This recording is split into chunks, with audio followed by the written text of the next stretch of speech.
spiritual experience, and all forms of knowledge in an atmosphere of acceptance, love, and respect.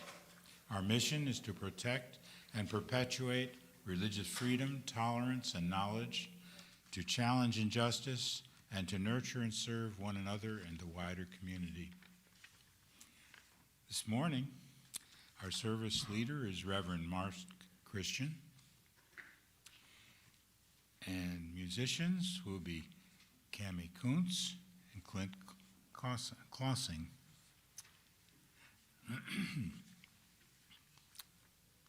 We have a story from Scott Fraser. Scott here? I'm sure he'll be here. There he is. Okay.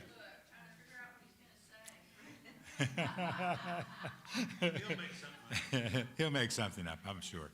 Okay. It's time for our announcements.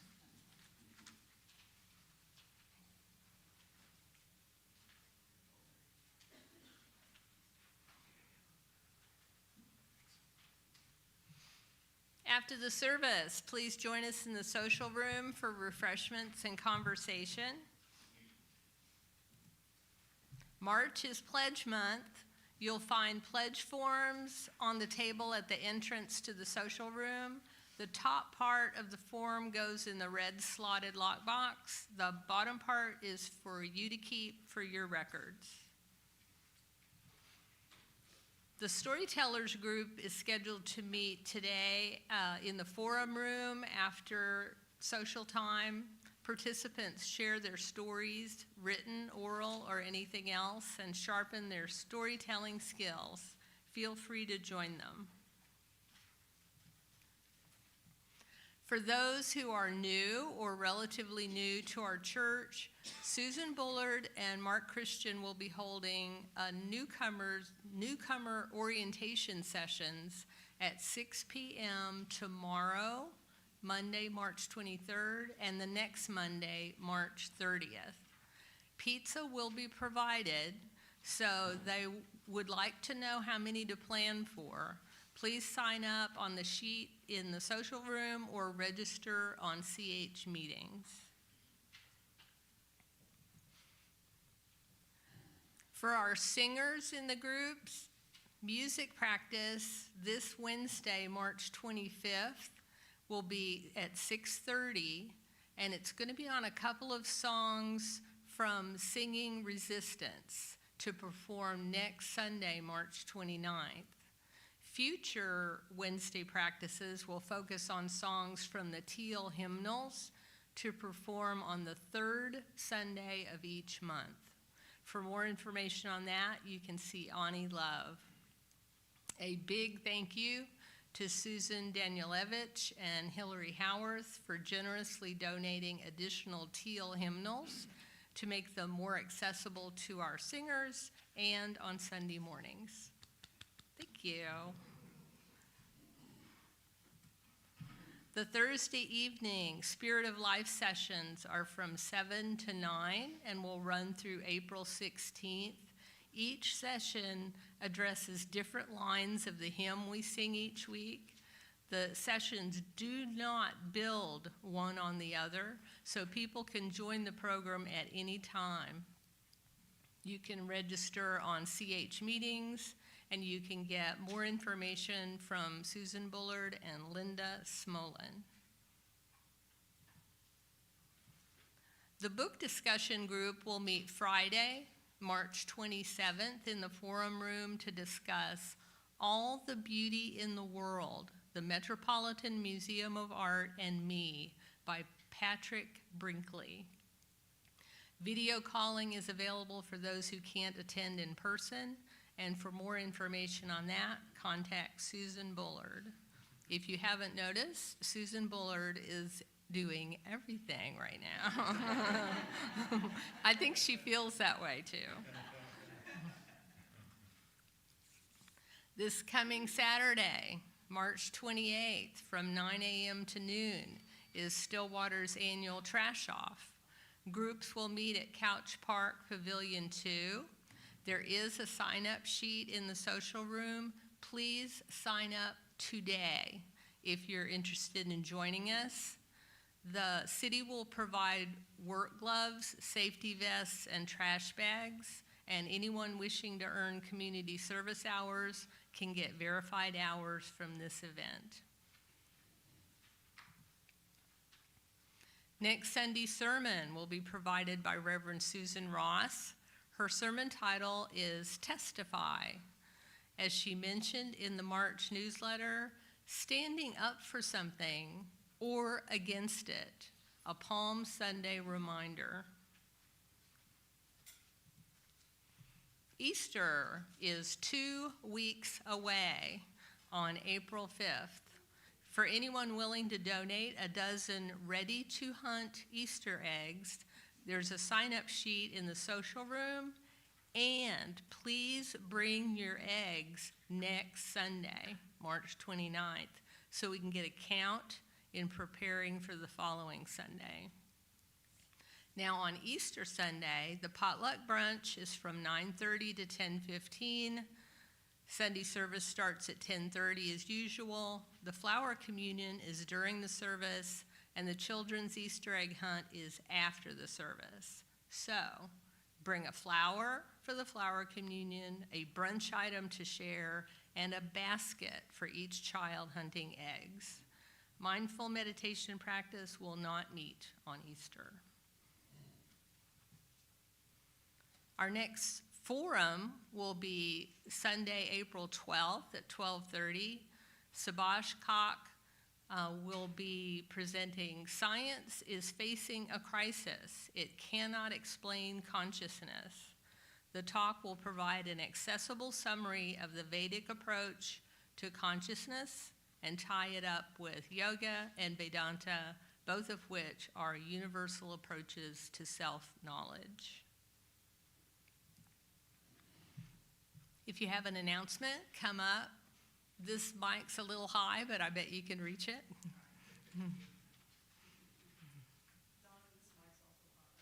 Oh, okay. We have two.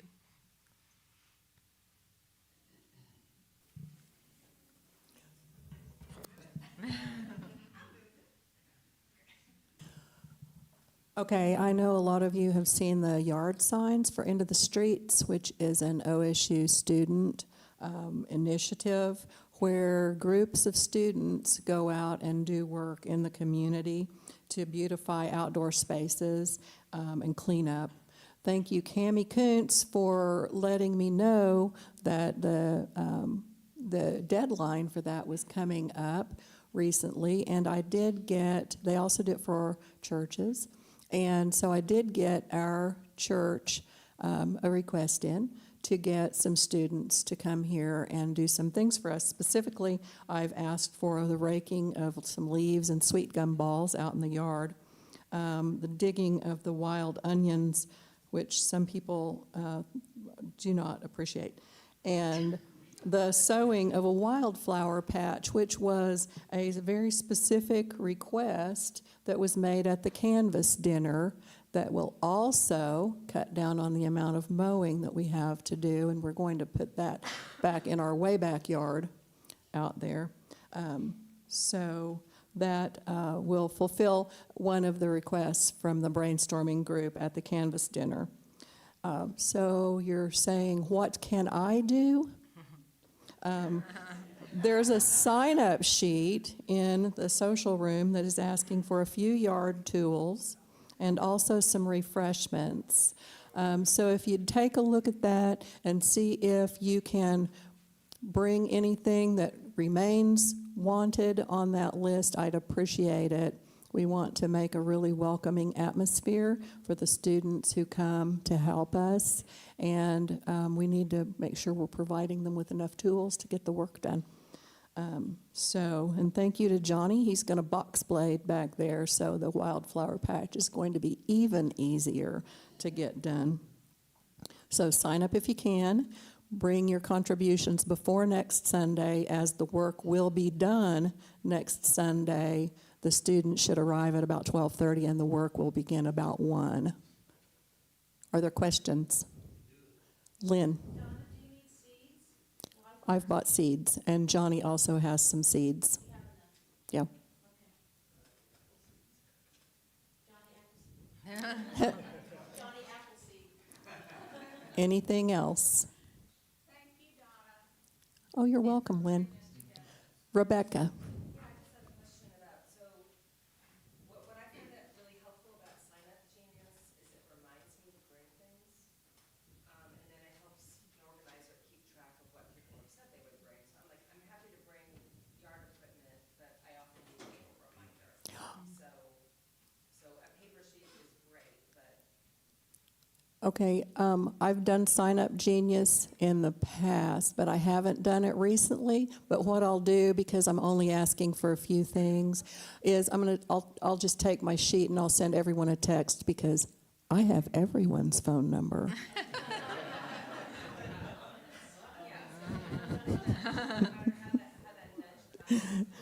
All right, thank you for that. Thank you for that reminder, and I will do that. Is there anything else? Thank you.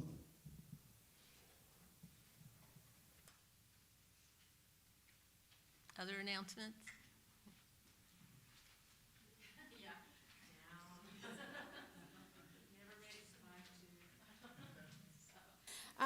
I think we are also having a Easter bonnet workshop on the Saturday before Easter. I think Marcy Edsgers is organizing that, so confirm that for sure next week, but just put it in your memory. And then on Tuesday, March 31st, I'll put this on the bulletin board, the League of Women Voters is sponsoring a civic conversation at the Stillwater Community Center in room 121. This conversation is going to be the Iran topic, and there are a couple of instructors at OSU that are going to be on that panel. We're looking for a third person too, so this should be a really interesting discussion. Then also, next week, on March 28th, is the No Kings March. We're going to be starting at Strickland Park, gathering around 10:30, 10:45, starting the march at 11. Susan Ross is going to be giving the opening comments and blessing at that. And then everybody's going to be marching up Main Street to 6th Street.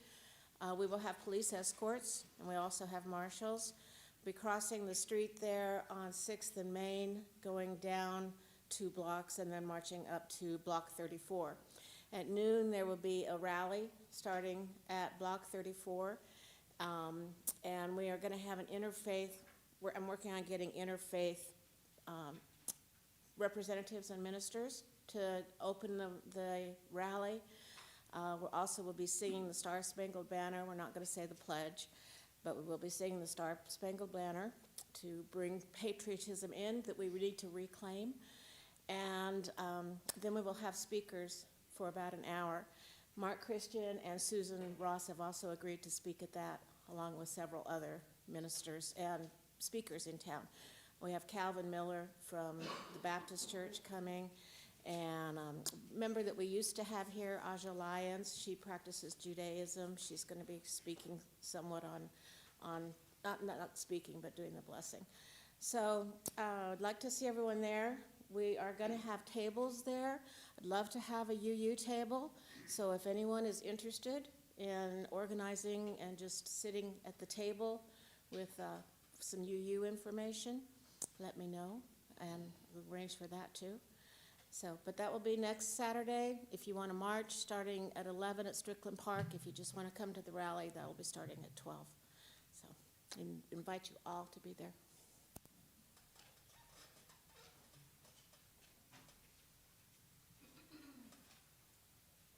I love having a captive audience here.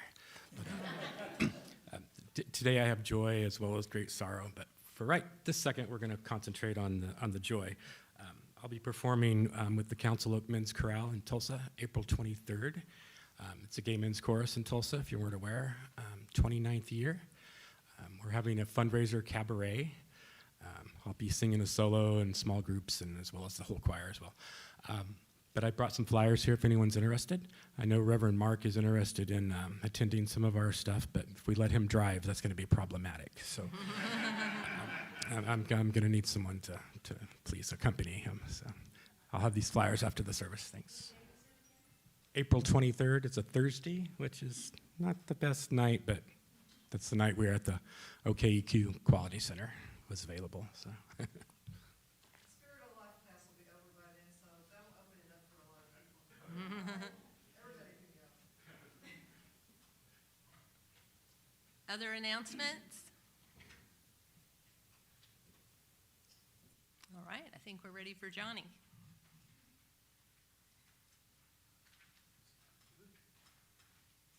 Everyone. My name's Johnny Weatherford, and I've been at this church. We've been to this church since the mid-'80s, that sort of thing.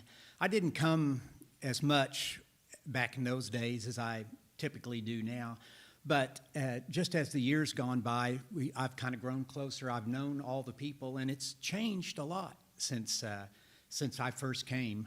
And, you know, I was raised Pentecostal holiness, so it was nothing like this. But I really enjoyed the Pentecostal church, but, you know, I've always found that hypocrisy just really turns me off. And I see a lot of hypocrisy stuff. And, you know, this church, they don't tell you what you believe. You know, you have to decide for yourself. You have to find your own path. And a good example of that is the class that Susan and Linda are doing now. It's the Spirit of Life class. And it's an endeavor to let you find your own way. And that's what I'm all about. You know, I'm not very spiritual myself, and I'm not, you know, don't get into that much, but I really find this community to be the thing that helps me, like when things go bad. And that's, you know, when there's a death or when there's a new life or anything like that. So, and what I'm thankful for right now is I am thankful for the leadership and all of the work that everybody does. I don't believe in one person doing everything. I really am not for that. I think it needs to be spread out, and that everybody gets to be in on the work. And I think that's happening. I mean, I'm seeing all of the people, Mike, thank you, Terry, you know, all of these people that are doing the right thing, and I'm just glad that I'm here now. Thank you.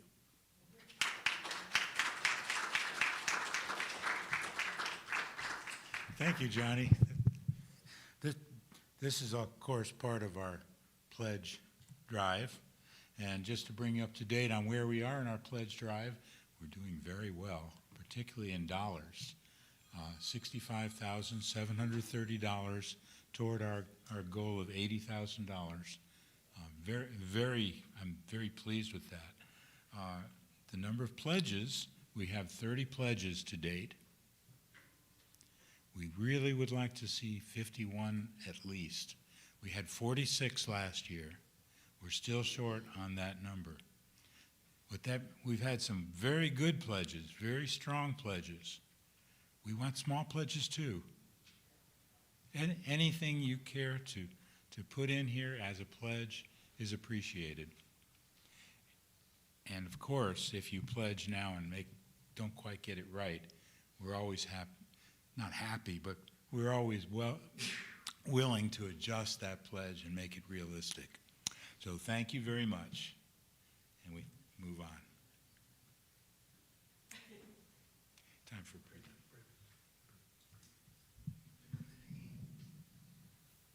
I'm just readjusting. I'm waiting to see where to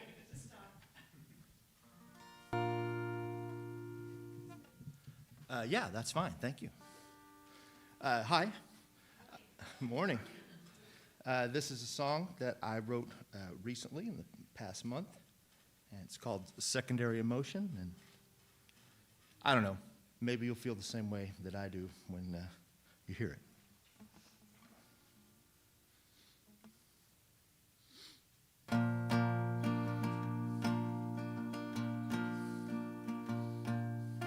Angry all the time, just a little angry all the time. So many reasons why. I'm angry all the time, just a little angry all the time. And most of what I see and hear, the things that happen to me, Takes all my effort just to stem the tide. Anger, so they tell me, is a secondary emotion, born from the fears we hold inside.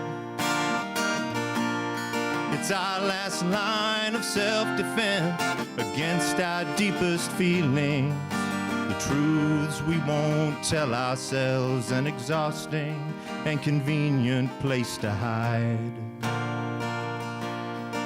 Angry all the time, everyone I meet just angry all the time, seemingly unaware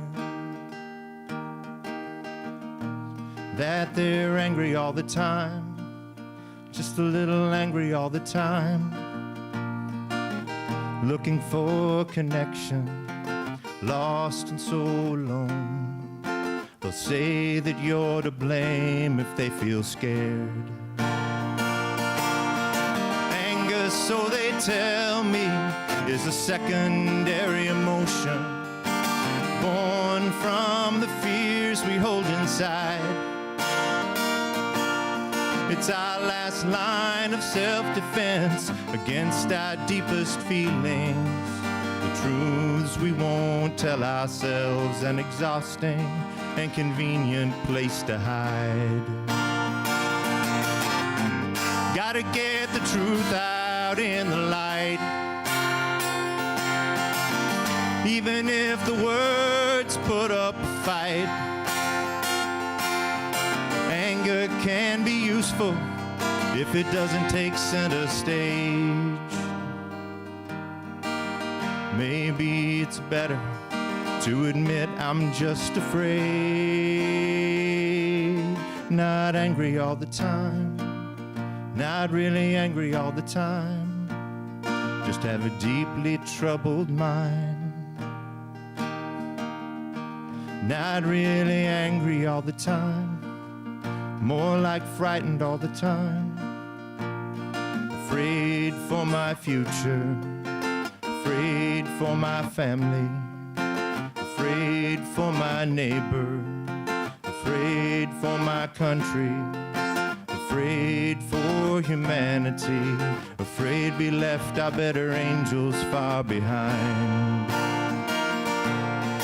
Anger, so they tell me, is a secondary emotion, born from the fears we hold inside.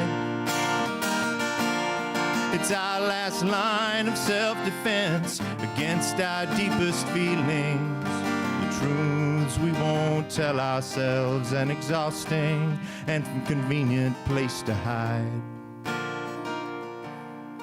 Angry all the time, more like worried all the time, keeps me frightened all the time, which makes me angry all the time.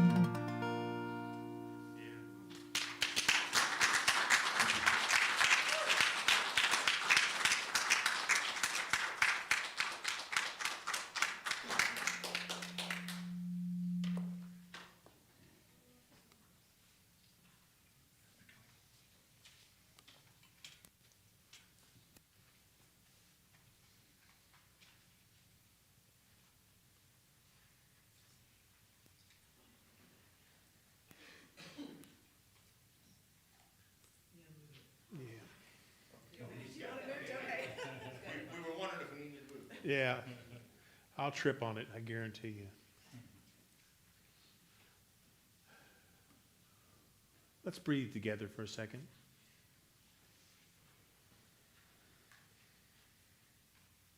Reminding ourselves of the holiness of this time and the sacredness of this space,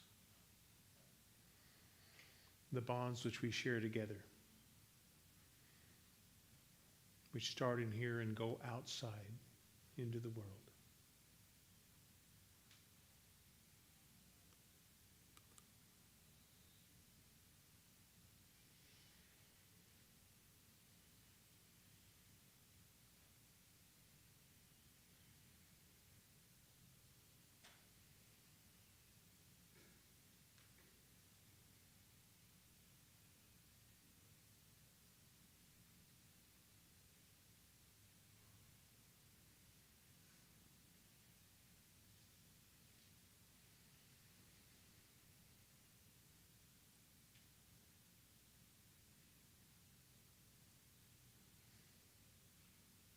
This day is a gift of love, a gift from God, a gift from life itself. Come, let us worship together, for this is the day we've been given to live in, to love in, and in time to die in. Let us rejoice in our capacity to think, feel, hear, and understand. And let us rejoice in the promise and the possibility of this day. Let there be light to drive away the darkness.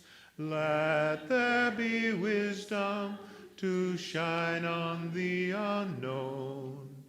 Let there be love to heal our aloneness. Let each of us be a light for one another.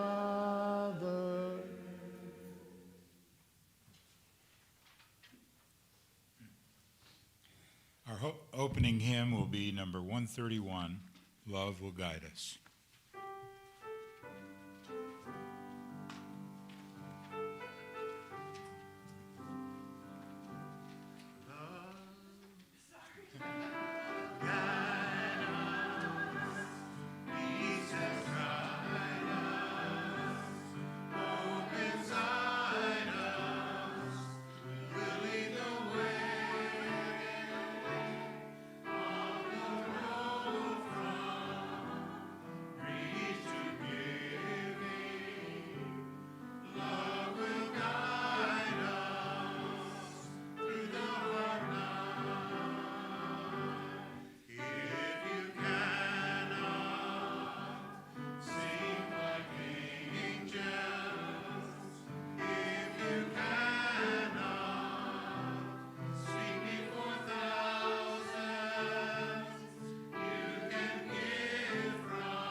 Morning.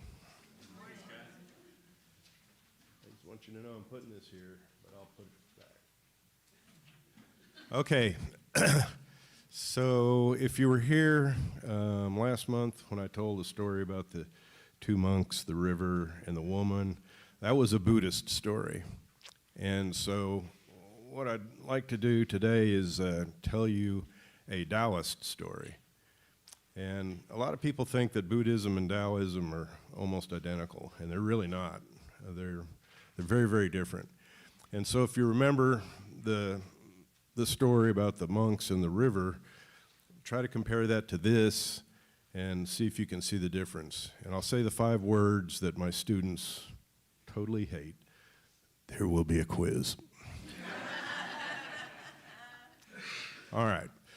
So in a similar setting, imagine China 500 years ago, a little bit to the south where we have green, verdant mountains, and on one of these mountains lives what's called a mountain monk.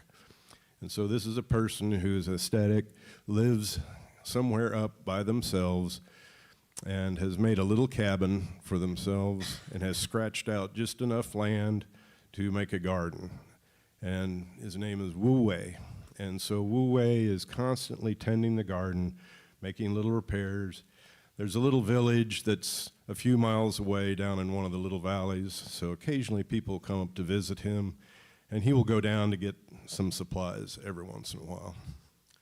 So Wu is a Taoist, and so he spends a lot of his time just kind of watching the world. And one day he's working in the garden, tending his garden, happy, and he hears some people coming up the path from the village.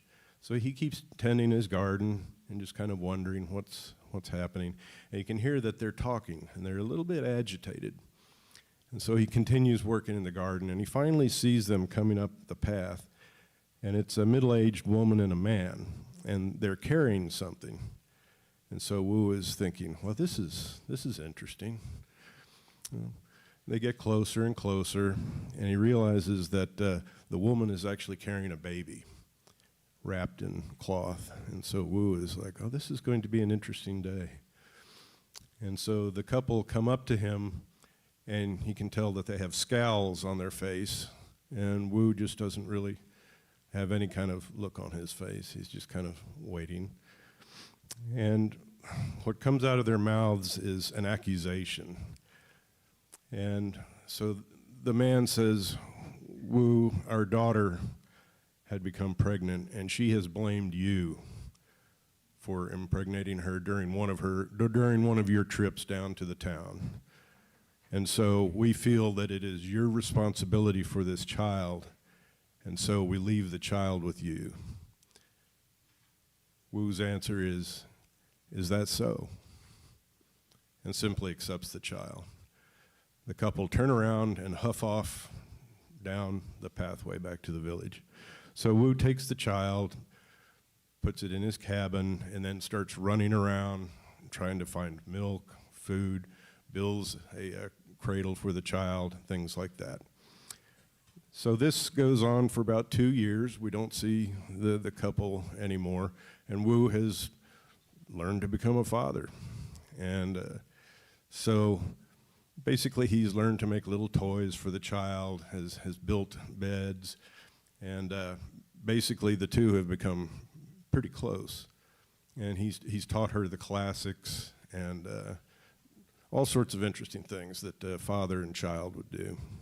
And so one day Wu is out working his garden as usual, and he hears somebody coming up through the path. He's like, oh, this is going to be an interesting day. And the child's on the porch playing with some toys. And it's the middle-aged couple coming back up. This time they don't have scowls on their faces. Their heads are bowed down slightly. And so Wu has no real emotion attached to this. He's just thinking, well, this is going to be interesting. And so the couple come up and they bow deeply to Wu. And they basically say, we were mistaken. Our daughter has admitted that the child's father is a fisherman in the village, and they are now married, and they would like to have their child back. And so Wu basically motions to the little girl. The little girl comes over. She's very polite, and so she goes with the couple. And he says, is that so? The couple thank him very deeply, turn, and walk away. And Wu basically looks back at his garden, starts to dig a little bit, and then just looks down the pathway and thinks, I wonder what else is going to come up this pathway. So that's the story. See if you can figure out the difference between Taoism and Buddhism. One's dealing more with internal things like our thoughts, and the other is dealing with the way and how we deal with as the future comes and goes. How do we process it?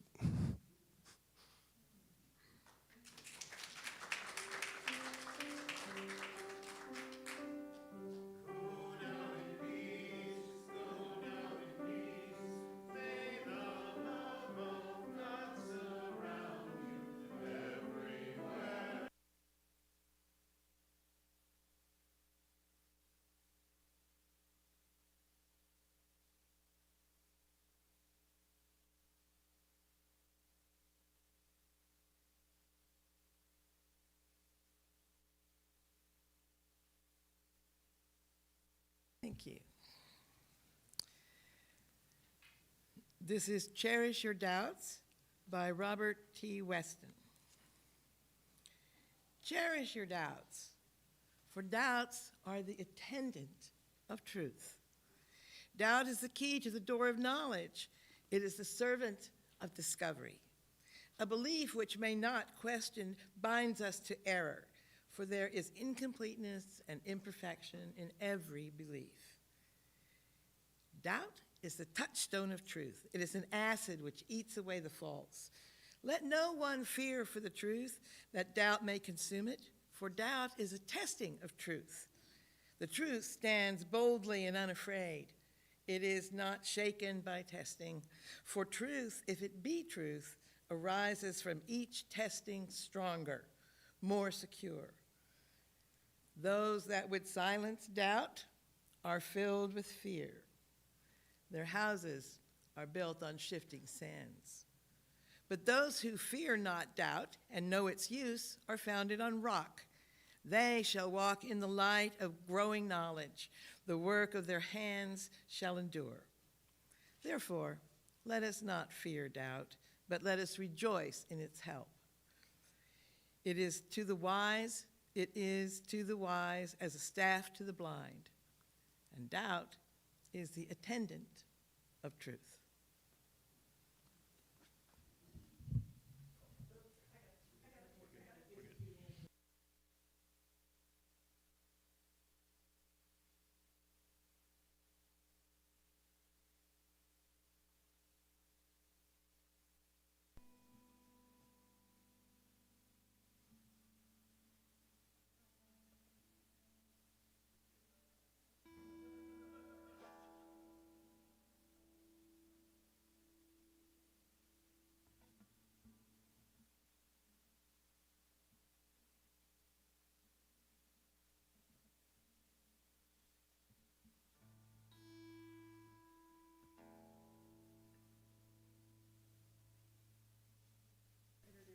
And some of you, a few of you, know that have heard me talk about my dad before.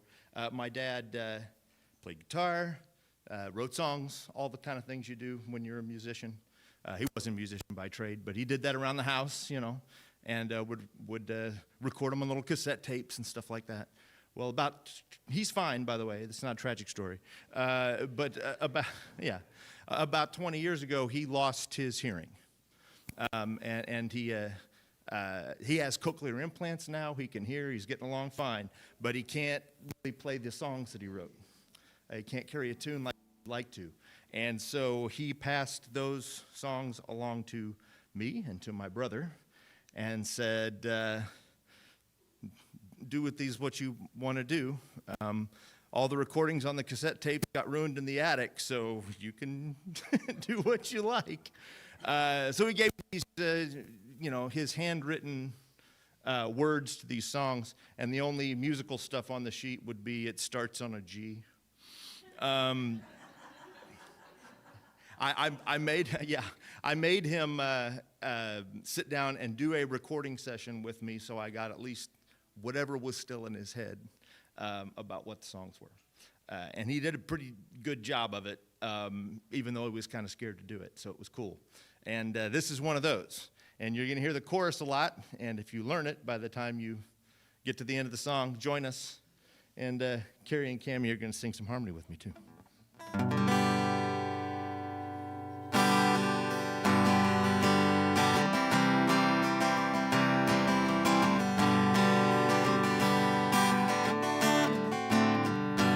Why not sing to keep your spirits up?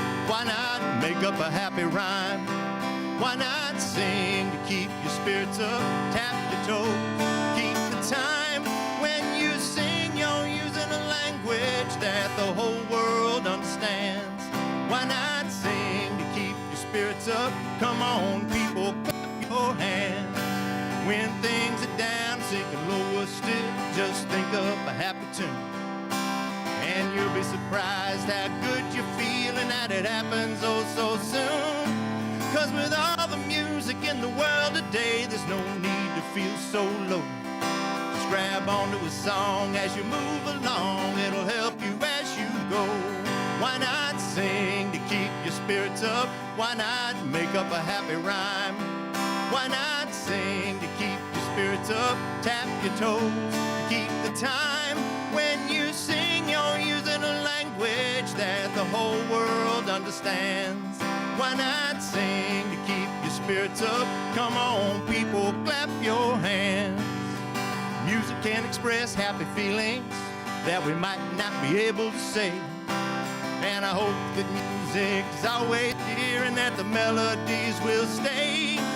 'Cause a good finger snapping, knee slapping song's good medicine for me. It's a lot of fun to just sing along and let your spirit free. Why not sing to keep your spirits up? Why not make up a happy rhyme? Why not sing to keep your spirits up? Tap your toes to keep the time. When you sing, you're using a language that the whole world understands. Why not sing to keep your spirits up? Come on, people, clap your hands. Why not sing to keep your spirits up? Why not make up a happy rhyme? Why not sing to keep your spirits up? Tap your toes, keep the time. When you sing, you're using a language that the whole world understands. Why not sing to keep your spirits up? Come on, people, clap your hands. Thank you all for singing along with that. That's awesome.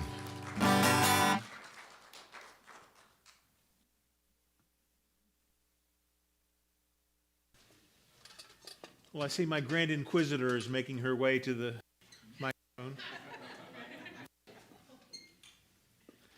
I'm bringing something up in case she asks me a question that knocks me off my feet. I've got a place to land here. Susan, where are you going to read from? I'll be asking questions. Oh, Mike's doing it? What? Okay. So you're going to do it from back there. Okay.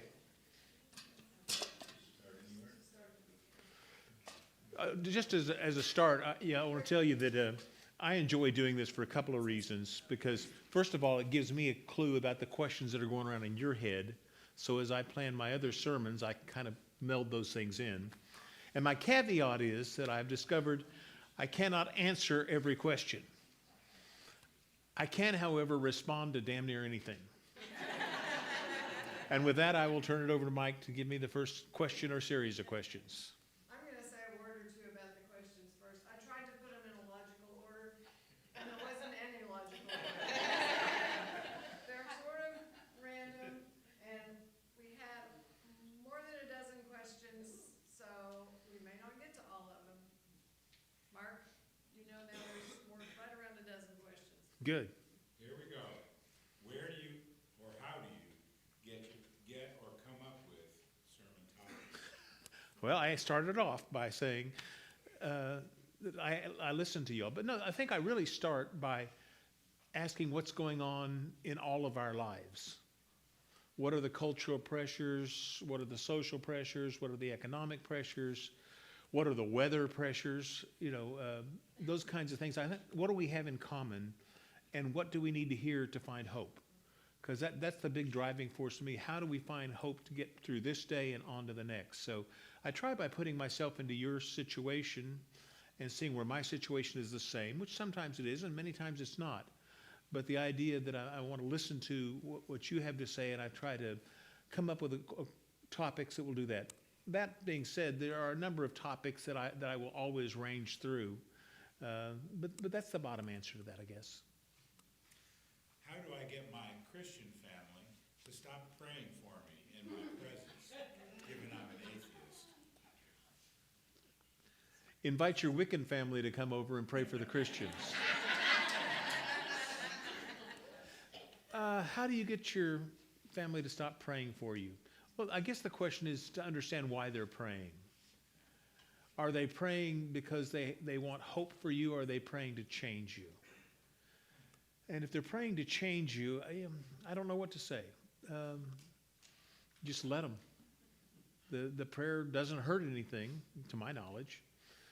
Some researchers say prayer sometimes helps. I'm unconvinced of that. But how do you get them to stop? Maybe pray back. I don't know.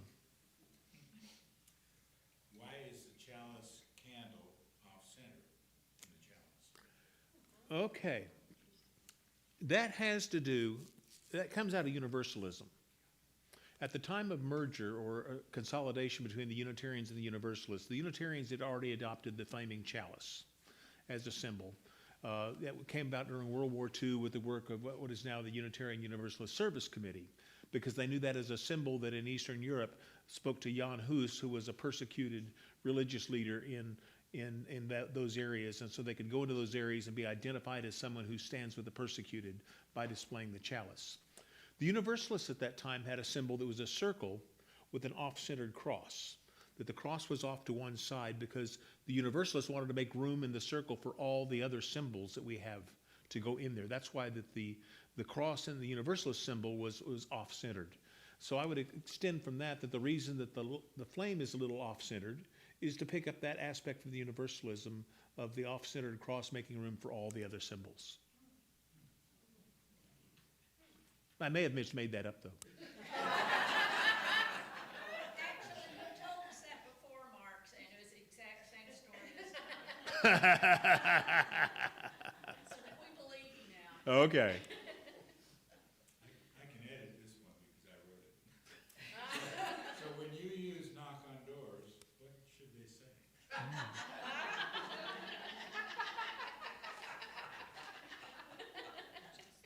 Wake up, look around, love what's here.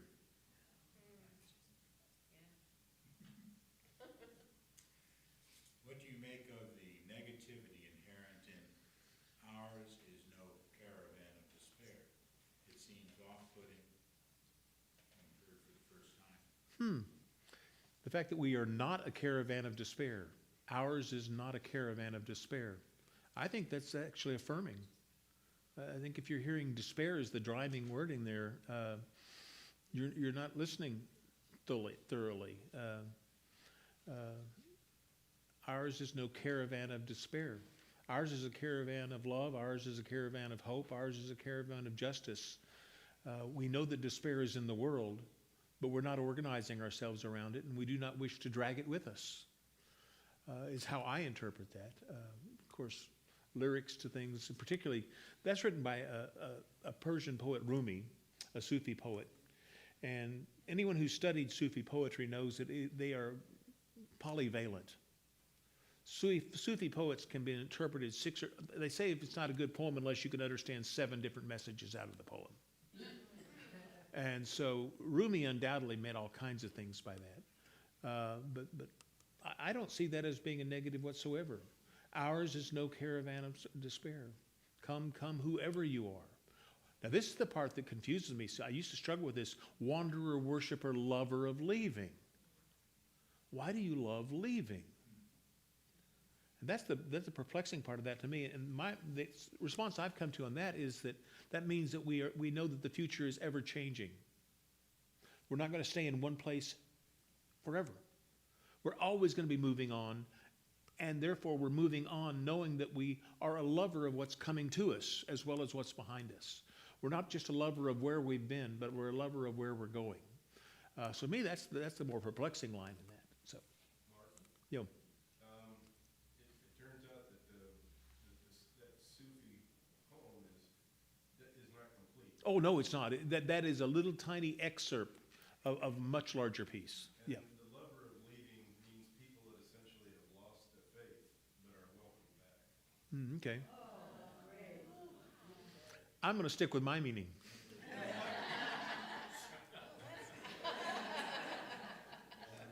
It's supposed to have layered meanings after all. It's layered. Yes, it's layered. 7 different meanings. So that poem, that is actually part of a Sufi poem, the entire. Oh, it's a much larger piece that Rumi wrote. What's the name of the poem, do you know? But we could probably find it. There's a Up on Quad. It's mostly to bring people back in that have lost their way. well, of course, the Sufis weren't big on that anyway, because the Sufis were already kicked out of the rest of Islam. So that might be actually an interpretation from the Orthodox perspective of a Sufi meaning. So I don't know. But there's a little book that was put out called Between the Lines that was a companion to the hymnal, and it has the sources on things. And as that one is in the hymnal, you could probably go into between the lines. It would give you the citation of the it might give you the citation of the poem it came out of.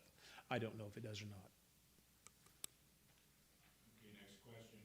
Free will, yes or no? We're looking for a deep dive.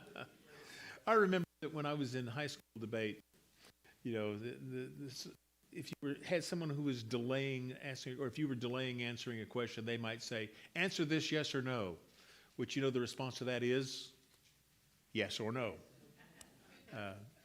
I'm a believer that, well, James Luther Adams said that we are fated to be free. It is our fate to have liberty. It is our fate to have freedom. That doesn't mean that all of our choices are open to us all the time. They aren't. Every moment we have 1,000 choices that are not open to us. But we are free to choose that which we can choose, to choose between alternatives. I don't believe that you can become anything you want to become, but you can work toward anything you want to work toward. That's kind of like my saying that I can't answer every question, but I can respond to nearly anything. So I do believe that we are free beings. We have enormous freedom. Now, there are limitations. All freedoms come with limitations. You know, that's like the idea of a coin that says freedom on one side and the other side it says responsibility. That the two go together. We are, as I said, Adam says that we are fated to be free. And I think that's about right. It is our condition to be free, and we cannot escape from it. You cannot escape from your freedom. That's a sermon for a different day. Okay, this question says, I always thought that in the 1820s, town churches declared themselves either Unitarian or Congregationalist, parenthesis Trinity, because town taxes could not support this church or the church anymore. This wraps up in what's called the Dedham case from Dedham, Massachusetts. This was the last community that had the taxes support the church. The original standard for churches were Christian. There's no question about that. This is a pretty complicated historical piece. You got to go back and understand, first of all, the difference between the church and the parish. You know, Louisiana has parishes instead of counties. And that's what it was there in New England at the time. You had parishes. Wherever you lived, you were in that parish. But that did not make you a member of the church. Because particularly in New England, you had to have an outward sign of conversion.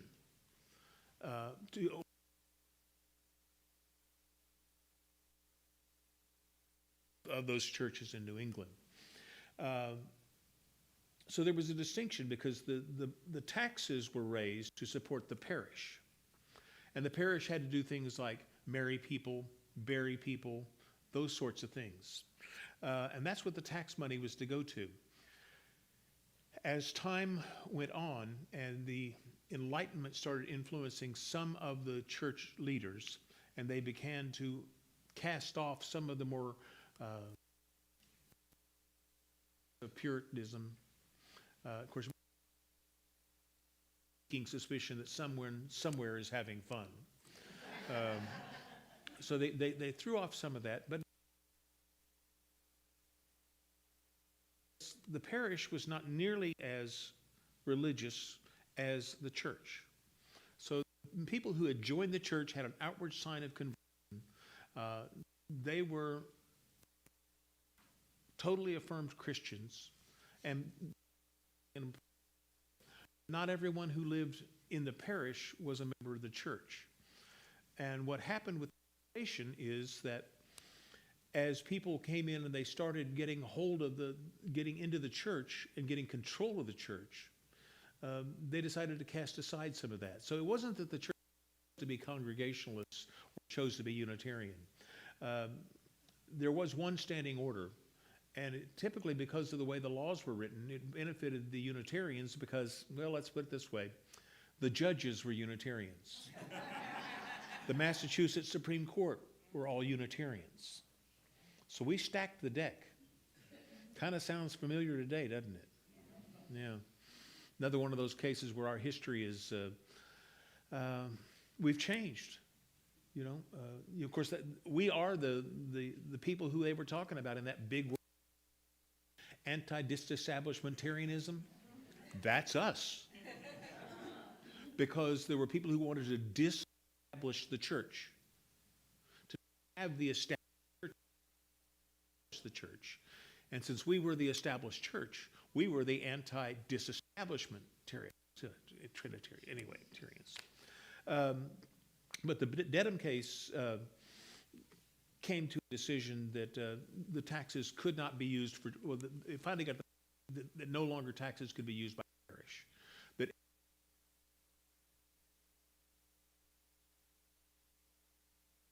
kind of stories here to tell. One is that back in those times in New England, in the 1820s, 30s, 40s, et cetera, UU churches, well, the Unitarian churches had a tendency to shut down for the summer. It was hot. All their ministers wanted to go to Maine. And so that you couldn't go to the shore in Maine without running into a Unitarian minister, because that's where they all were. Which led the Unitarians to tell the more Orthodox that we're the only ones that God trusts enough to give the summer off. To which the retort was, perhaps you should be getting used to the heat.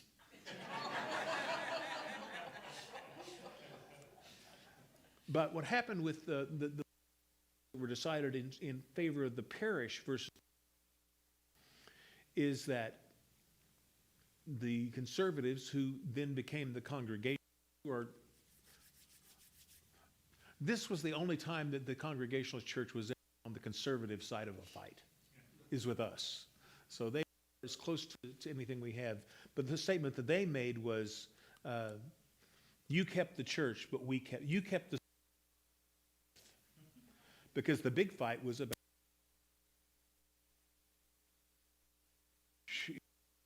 in recent years sold their silver porks for $15, $18 million. Enormous amounts of wealth tied up into that communion silver. But so that was the line, is you may have kept the church, but we kept the faith. I don't know if I've dealt with your question fully, Hillary, but that's about the most I can do with it right now. The last part of the question is... She told me it was a two-parter. Let's see what she set me up to make myself a liar, I bet. The custom went on longer than I thought. Do what? That it went on longer than she thought. Yeah. Well, it survived nationhood. It survived the First Amendment of the Constitution, and I suppose that's what it was ultimately finally given up for. But the Dedham case is what finally broke the peace, and that it was the church in Dedham that actually determined that you couldn't use the tax money to support the church in any way, shape, or form. So we were the last ones until 25 years ago, with faith-based initiatives. But even then, I would tell you, I was serving a church in New Mexico at that time, a little church, Las Cruces, and we'd built a nice new religious education building. And we got approached by an early Head Start to rent out our facility. So we were being supported by the rent coming from the federal government through the early Head Start to pay for our building.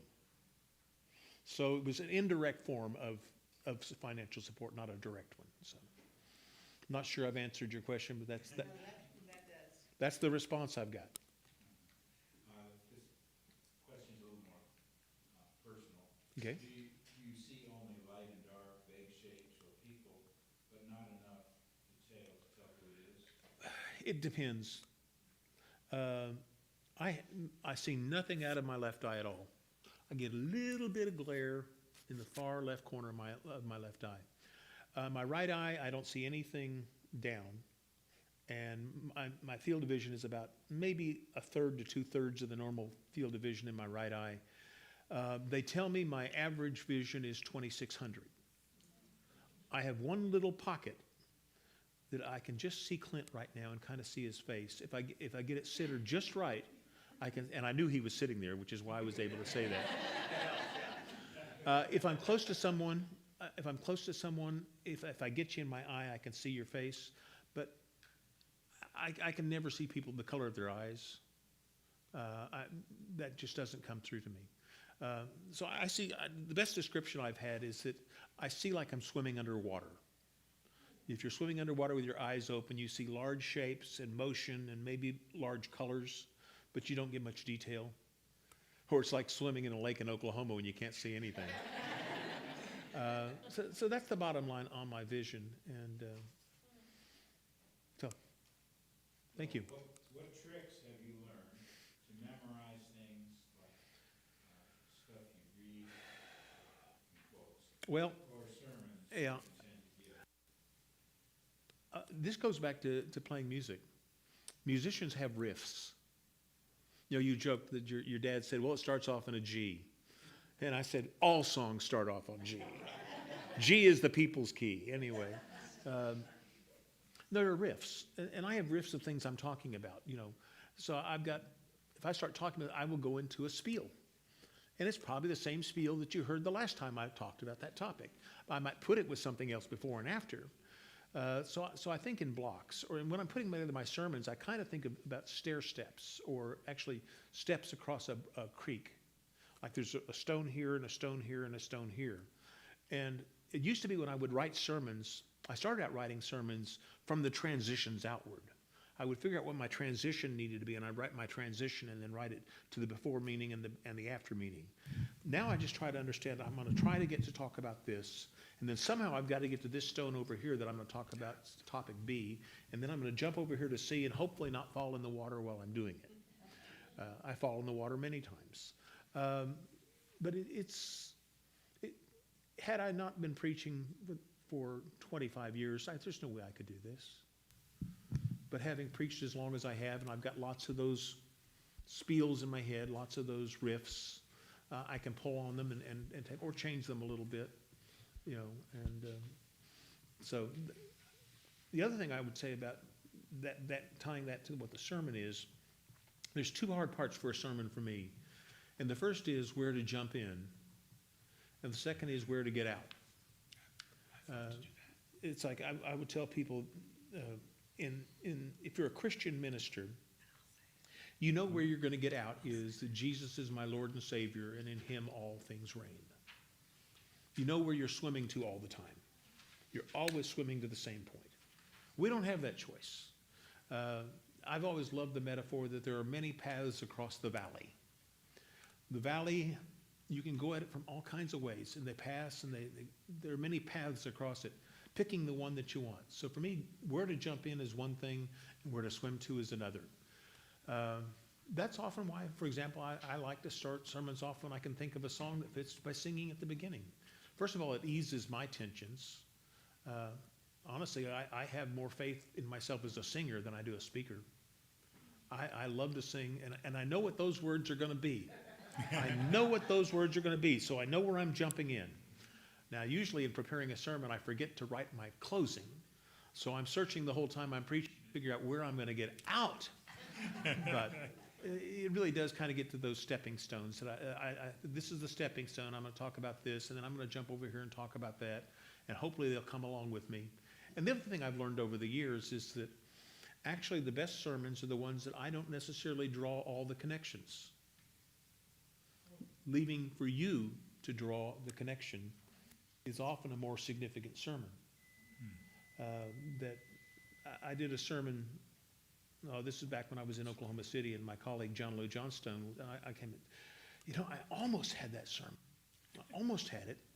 And she said, "You were fine, Mark. They'll make up the ending themselves." And they did.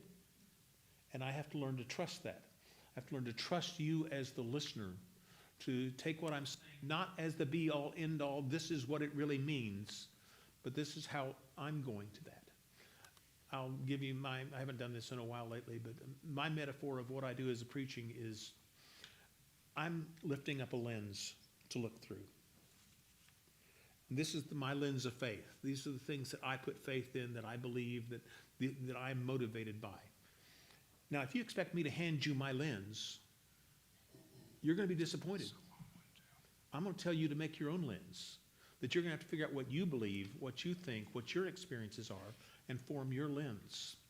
That I'm up here, I'm kind of grinding my own lenses, and you're doing the same, and we pick them up and we look together and we see what we see. And do you see the same thing as I do? Not exactly, but maybe you see something very similar. Or maybe you're seeing something I can't see, or maybe I'm seeing something you can't see. I like that metaphor of the lens in terms of that. So that was not the question that was asked, but That's fine. Okay, we have, We have one question that have chosen not to read because it could be really painful to survivors of abuse. Mark, would you be willing to discuss that one in the after-sermon room? It probably won't require a long answer, and we'll make sure you get a ride home. I would be happy to discuss things after church, yes. Okay. we're getting kind of long at this point. What exactly, not exactly, does being spiritual mean to you? As the last question. It means being connected. It means being plugged into creation. Being spiritual is understanding, for me, it's understanding myself to be a part of all that is, not to be apart from it. Holiness is not being apart from things, it's become part of it. The spiritual life is becoming plugged into everything that is, everything that I've experienced, everything you've experienced, knowing that none of us know everything. And the spiritual life is being amazed by a sunrise. It's being amazed by a caterpillar crawling across the patio. It's being amazed by a shooting star. Being amazed by a cell phone ringing at an inopportune time. But that, to me, it's about being connected and being connected to creation, to all that is. I'm a creationist in that sense. That, you know, go back to Genesis, God said everything was good after it was created. And I believe that. I believe everything is at its base good. The screwing up part comes when we get our hands on it. So that's the last one? Yeah, I think that's about all we have time for. Well, okay. Well, thank you all very much. And so if somebody needs to talk to me after church, I'm perfectly happy to do that.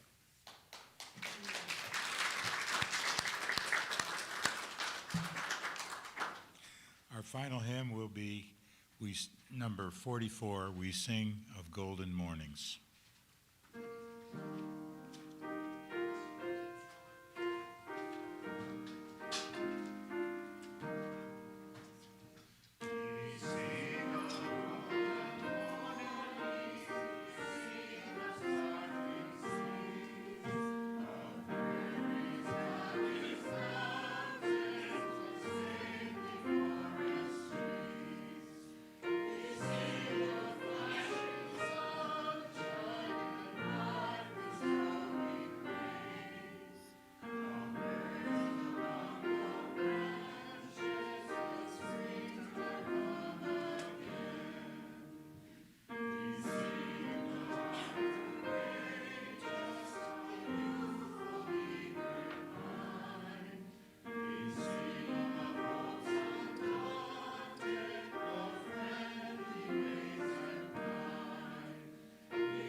The hope it inspires in us is real.